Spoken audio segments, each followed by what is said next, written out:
নমস্কাৰ মই মৃদু পৱন গোস্বামীয়ে স্বাগতম জনাইছো নিউজ 18 অসম নৰ্থ ইষ্টৰ ডিজিটেল লাইভলৈ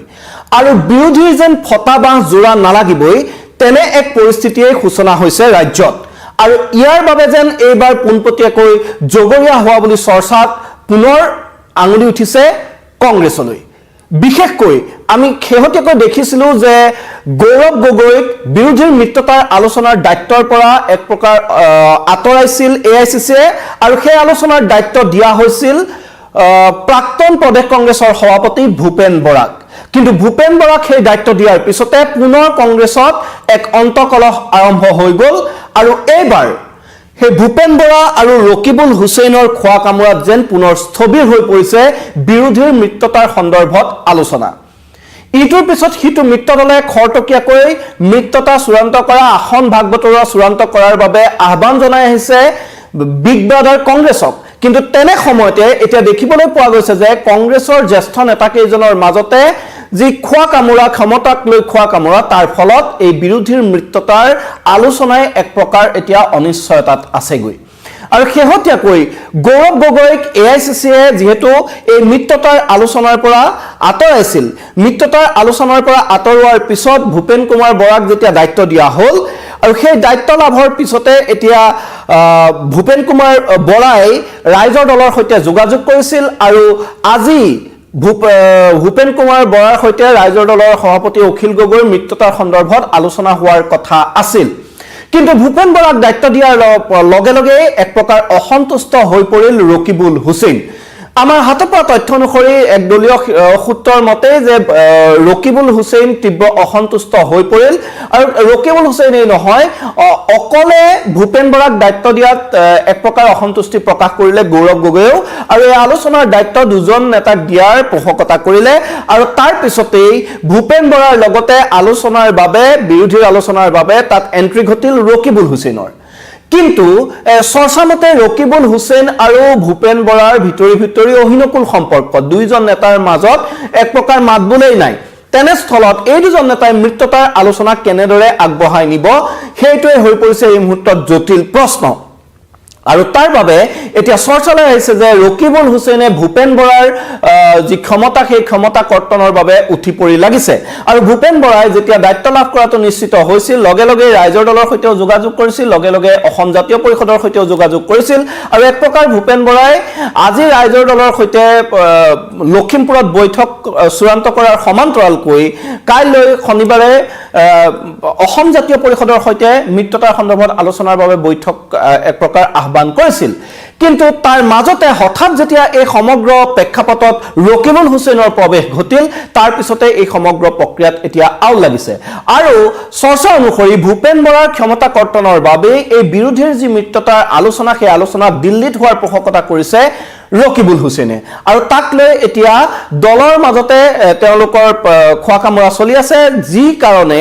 আজিৰ যিখন বৈঠক অনুষ্ঠিত হোৱাৰ কথা আছিল সেই বৈঠকক লৈ এতিয়া এক প্ৰকাৰ অনিশ্চয়তাই দেখা দিছে কিয়নো আজি বৈঠক অনুষ্ঠিত হ'ব এই মুহূৰ্তলৈকে ৰাইজৰ দলক জনোৱা হোৱা নাই যে ক'ত কেতিয়া তেওঁলোকে বৈঠক অনুষ্ঠিত কৰিব লখিমপুৰত কেতিয়া কোন সময়ত বৈঠক অনুষ্ঠিত কৰিব সেই বৈঠকৰ সময় এই মুহূৰ্তলৈকে ৰাইজৰ দলক দিব পৰা নাই বিগ ব্ৰাদাৰ কংগ্ৰেছে আৰু বিৰোধীৰ মিত্ৰতাক লৈ এনেদৰে এতিয়া কংগ্ৰেছে যি খোৱা কামৰা কংগ্ৰেছৰ নেতাৰ মাজত দেখা গৈছে আৰু সেই এনেদৰে যদি আগবাঢ়ে তেতিয়াহ'লে নিৰ্বাচনলৈকে বিৰোধী কেনেদৰে ঐক্যবদ্ধ হ'ব তাক লৈ কিন্তু যথেষ্ট জটিলতা আহি পৰাৰ অৱকাশ আছে আৰু আমি শেহতীয়াকৈ দেখিবলৈ পাইছিলোঁ যে অখিল গগৈয়ে ইটোৰ পিছত সিটো ডেডলাইন বান্ধি দিছিল আৰু 31 জানুৱাৰীক শেহতীয়াকৈ ডেডলাইন বান্ধি দিছিল আৰু তাৰ পিছতে অখিল গগৈৰ সৈতে আলোচনাত মিলিত হৈছিল গৌৰৱ গগৈ আৰু সেই আলোচনাৰ অন্তত এক প্ৰকাৰ আশ্বস্ত হৈ অখিল গগৈয়ে ঘোষণা কৰিছিল যে দুই এদিনতে আসন ভাগ বতৰা চূড়ান্ত হ'ব তেওঁলোকৰ মাজত বৈঠক অনুষ্ঠিত হ'ব আৰু মিত্ৰতা চূড়ান্ত হ'ব কিন্তু সেই মিত্ৰতা চূড়ান্ত কৰিবলৈ গৈ আৰু যেহেতু অখিল গগৈও বিভিন্ন সময়ত গৌৰৱ গগৈক তীব্ৰ সমালোচনা কৰি অহা পৰিলক্ষিত হৈছিল আৰু গৌৰৱ গগৈ কোনোবা স্থানত যেন আসন ভাগ বতৰাক লৈ আকুৰগুজ হৈ থকাৰ বাবে এৰাধৰা নকৰাৰ বাবে এই বিৰোধীৰ যি মিত্ৰ দল গোটেইকেইটা আছিল অসম জাতীয় পৰিষদেই হওক চিপিআই হওক গোটেইকেইটা দলে লাহে লাহে গৌৰৱ গগৈ নেতৃত্বৰ এক প্ৰকাৰ বিৰোধিতা কৰিছিল তাৰ সমান্তৰালকৈ যেতিয়া গৌৰৱ গগৈ পাকিস্তান সংযোগক লৈ মুখ্যমন্ত্ৰীয়ে সংবাদমেল সম্বোধন কৰিলে তাৰ পিছতে গৌৰৱ গগৈ ভাৱমূৰ্তিক লৈ যথেষ্ট প্ৰশ্ন উত্থাপন হৈছে আৰু তাৰ মাজতে সকলো বিতৰ্কৰ মাজতে গৌৰৱ গগৈক হঠাৎ AICC নেতৃত্বই এই মিত্ৰতাৰ আলোচনাৰ পৰা আঁতৰাই দিলে আৰু তাৰ স্থানত ভূপেন বৰাক দায়িত্ব দিলে কিন্তু ভূপেন বৰাক দায়িত্ব দিয়াৰ লগে লগে যেন গৌৰৱ গগৈ শিবিৰ এক প্ৰকাৰ তেওঁলোক অসন্তুষ্ট হৈ পৰিল আৰু তাৰ সমান্তৰালকৈ ৰকিবুল হুছেইনেও তীব্ৰ অসন্তুষ্টি ব্যক্ত কৰিলে দলীয় মজিয়াত আৰু সেইবাবেই গৌৰৱ গগৈ আৰ্জিতে ৰকিবুল হুছেইনক এই মিত্ৰতাৰ আলোচনাৰ বাবে ভূপেন কুমাৰ বৰাৰ সৈতে দায়িত্ব অৰ্পণ কৰা হৈছিল কিন্তু এতিয়া এক চৰ্চা চলিছে যে দুয়োজনেই নহয় ভূপেন কুমাৰ বৰাৰ পাখি কাটি ৰকিবুল হুছেইনে এই সকলো কৃতিত্ব ল'ব বিচাৰিছে বিৰোধীৰ মিত্ৰতাৰ সকলো দায়িত্ব ল'ব বিচাৰিছে আৰু সেইবাবেই এতিয়া AICC নেতৃত্বক সৈমান কৰোৱাৰ বাবে উঠি পৰি লাগিছে আৰু দুই নেতাৰ মাজৰ যি খোৱা কামৰা তাত এতিয়া এই পলম হৈ গৈ আছে বিৰোধীৰ মিত্ৰতাৰ সন্দৰ্ভত যি আলোচনা হ'বলগীয়া আছিল সেই আলোচনা আৰু আজি যি বৈঠক অনুষ্ঠিত হ'বলগীয়া আছিল লখিমপুৰত সেই বৈঠকক লৈ এতিয়া এক প্ৰকাৰ অনিশ্চয়তাই দেখা দিছে কিয়নো এতিয়ালৈকে ৰাইজৰ দলক কংগ্ৰেছে সময় দিব পৰা নাই যদি এনেদৰেই হৈ থাকে তেতিয়াহ'লে কেতিয়াকৈ বিৰোধীৰ মিত্ৰতা চূড়ান্ত হ'ব কেতিয়াকৈ তেওঁলোকে সমষ্টিত সাংগঠনিক কাম কাজ কৰিব সেয়া কিন্তু অতিকে এক জটিল বিষয় ৰূপে পৰিগণিত হৈছে আৰু যিকেইটা বিৰোধী মিত্ৰ দল আছে কংগ্ৰেছৰ সৈতে মিত্ৰতাৰ বাবে ঠেং দাঙি আছে তেওঁলোক সকলো দলৰ নেতৃত্বই বিভিন্ন সময়ত কংগ্ৰেছক খৰতকীয়াকৈ মিত্ৰতাৰ কাম কৰাৰ বাবে আহ্বান জনাই আহিছে দাবী জনাই আহিছে আৰু আমি যদি চাওঁ যে ৰাইজৰ দলৰ সভাপতি অখিল গগৈ বিভিন্ন সময়ত তীব্ৰ উষ্মাৰে তেওঁ এই দাবী জনাইছে তেওঁ এক প্ৰকাৰ ভাবুকি প্ৰদান কৰিছে তাৰ সমান্তৰালকৈ কিন্তু অসম জাতীয় পৰিষদৰ লুৰিণজ্যোতি গগৈয়েও তেওঁ এই কংগ্ৰেছ নেতৃত্বক যথেষ্ট সোনকালে খৰতকীয়াকৈ এই মিত্ৰতা চূড়ান্ত কৰাৰ লগতে আসন ভাগ বতৰা চূড়ান্ত কৰাৰ বাবে আহ্বান জনাই আহিছে কিন্তু তেওঁলোকৰ মাজত